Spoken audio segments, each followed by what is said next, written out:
Detective Matthew had an eye for details nobody else noticed. While everyone was searching the house, he walked straight outside. He'd spotted that the windows and curtains at the crime scene were thrown wide open. A normal killer wouldn't be that brazen. Matthew slipped into an empty house across the street. There was only a single chair inside. When he sat down, he realized he had a perfect view of the whole crime scene. The chair was still warm. Matthew instantly understood this was the sick killer's lookout. Minutes earlier, the murderer had been sitting here, watching the police work. Back at the scene, Matthew found the victim's fridge had been broken for at least 2 weeks. The landlord told him the girl had called a repair company, but the technician never showed. Matthew checked the repair shop and learned the appointment had been cancelled. That suggested the killer might actually be one of the repairmen. Someone had secretly cancelled the booking, then used the excuse to enter the girl's apartment and strike. Matthew took the repair crew's roster. He quickly zeroed in on one technician, Mike. Mike was cocky and noticed Matthew following him. He stopped on purpose, taunted Matthew, and dared him to do something. Matthew was furious. He decided to use his trump card.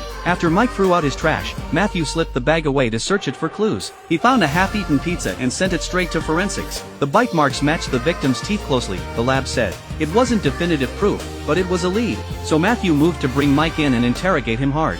Have you ever seen a suspect act this cocky in an interrogation room? The cops showed Mike photos from the murder scene. He looked at them one by one, almost admiring them. Matthew lost it and slammed him against the wall. Because Mike was getting aroused just by looking at the photos. He was reliving the murder with pleasure. Matthew's reaction only made Mike laugh harder. He knew the cops had no solid evidence, they couldn't touch him. To him, the interrogation room felt like a stage for his victory speech. So far, every clue only indirectly pointed to Mike. No direct proof. The police had no choice but to let him go. But after seeing how he behaved, Matthew became even more convinced Mike was the killer. He talked with Jimmy. They decided to sneak into Mike's house and find real evidence. That night, Mike went drinking at his usual bar. Jimmy kept watch outside. Matthew picked the lock and went in. The place was spotless, nothing suspicious anywhere. Then Matthew noticed a hidden panel under the floor. Inside were stacks of old newspapers from a serial murder case 15 years ago. Mike had kept them like trophies. Suddenly, sirens blared outside. Jimmy realized something was wrong. They'd just broken into someone's house, that's a felony. He turned around and saw Mike standing there, calmly watching the chaos. Turns out, Mike had called the cops from the bar, claiming there'd been a murder at his own home.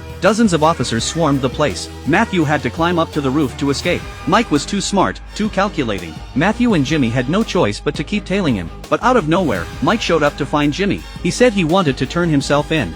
This suspect actually invited the cops into his car. Mike said he'd take Jimmy to where the missing girl's body was buried, but only Jimmy could come. Without hesitation, Jimmy got in. They drove to an empty field. Mike handed him a shovel, and said the body was right beneath his feet. Jimmy hesitated but started digging. Halfway through, Mike walked over and said, "Oops, wrong spot. It's somewhere else." Jimmy got annoyed, but he kept digging anyway. He wanted to see what kind of game Mike was playing. One hole after another, 4, maybe 5. Jimmy's patience ran out fast. Mike kept taunting him, even threatening his family. Enraged, Jimmy swung the shovel. Mike collapsed instantly. Jimmy froze. He checked. Mike wasn't breathing. That's when Matthew arrived. The scene brought back painful memories. 15 years ago, while chasing a serial killer, Matthew accidentally killed an innocent girl. Later, the police and the coroner helped him cover it up, blaming it all on the killer. Now Jimmy faced the same nightmare. So Matthew decided to protect him. He told Jimmy to bury the body right there, then went to Mike's house, to fake signs of him running away. Back home, Jimmy stared blankly into space. His faith as a cop completely shattered.